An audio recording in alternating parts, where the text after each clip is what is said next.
Markets में इस हफ्ते जबरदस्त एक्शन रहा।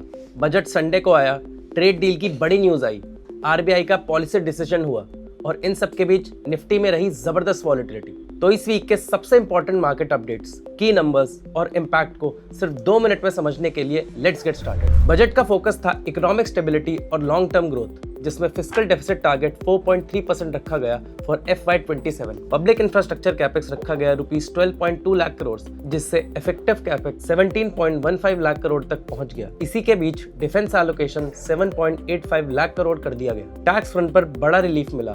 न्यू टैक्स रेजिम के अंडर 12 लाख तक की इनकम पर जीरो टैक्स पेबल होगा और स्टैंडर्ड डिडक्शन बढ़ाकर 75,000 कर दी गई है। टैक्स स्लैब्स रिवाइज कर दिए गए हैं। 4 से 8 लाख पर 5%, 8 से 12 लाख पर 10% और 24 लाख से ऊपर इनकम पर 30% टैक्स लगेगा। नॉन ऑडिट केसेस के लिए ITR ड्यू डेट एक्सटेंड करके 31 अगस्त कर दी गई है और रिवाइज रिटर्न 31 मार्च तक फाइल की जा सकेंगी, जिसमें 5 लाख से कम इनकम पर 1,000 और 5 लाख से ज्यादा इनकम पर 5,000 लेट फी लगेगी। Measures such as capital expenditure, the semiconductor mission 2.0, MSME support and continued fiscal discipline were seen as positive structural reforms that strengthen India's growth outlook and global competitiveness।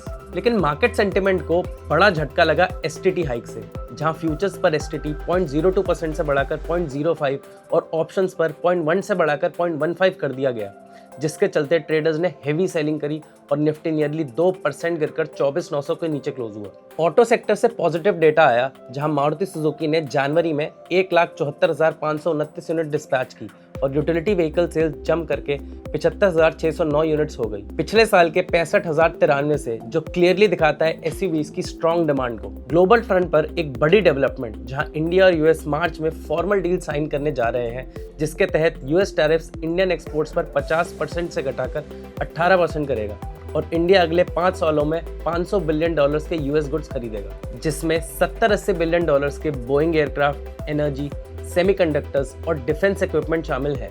साथ ही Russian oil imports कम करेंगे और US agree products को limited access देंगे। इस deal के बाद India को south east Asia पर क्लियर टैरिफ एडवांटेज मिलेगा, क्योंकि वियतनाम पर 20%, इंडोनेशिया, मलेशिया, थाईलैंड और फिलीपींस पर 19% टैरिफ है, जबकि इंडिया पर सिर्फ 18% होगा। आरबीआई ने रेपो रेट को 5.25% पर अनचेंज रखा, जो बिल्कुल मार्केट एक्सपेक्टेशंस के मुताबिक था और ये इंडिकेट करता है कि पिछले एक साल में टोटल 125 बेसिस पॉइंट्स के क्यूमुलेटिव रेट कट्स के बाद अब आरबीआई ने पॉज मोड अडॉप्ट कर लिया है। गवर्नर संजय मल्होत्रा ने इकोनॉमी की स्ट्रॉन्ग ग्रोथ, जो 7% से ऊपर चल रही है, और इन्फ्लेशन के बिनाइन लेवल सिर्फ 2.1% को हाईलाइट किया, जिसके चलते सेंट्रल बैंक को मेजर्ड, कॉशियस और कंप्लीटली डेटा ड्रिवन अप्रोच के साथ पॉलिसी चलाने का कंफर्ट मिलता है।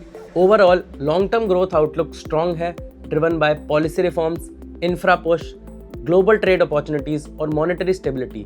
लेकिन शॉर्ट टर्म में STT हाइक की वजह से मार्केट सेंटिमेंट कॉशियस बना हुआ है। ये थे इस वीक के market updates. Don't forget to like this video and subscribe to our channel.